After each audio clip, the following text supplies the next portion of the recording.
In this tutorial, I'm going to show you how you can stop pop-up notifications from your Pinterest app. So if you have been receiving a lot of pop-up notifications from this app, it is good to go ahead and just stop them permanently.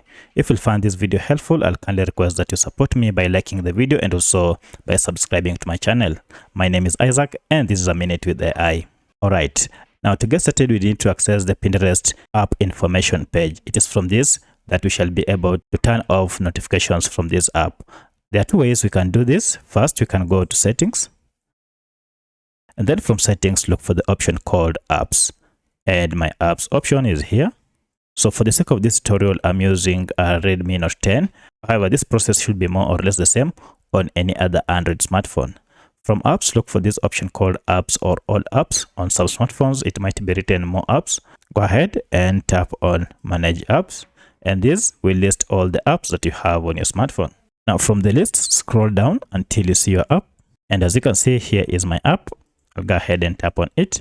And now you can see we are on the Pinterest app info page. So if getting to this page is quite tedious for you, let me show you a shortcut method that you can as well use.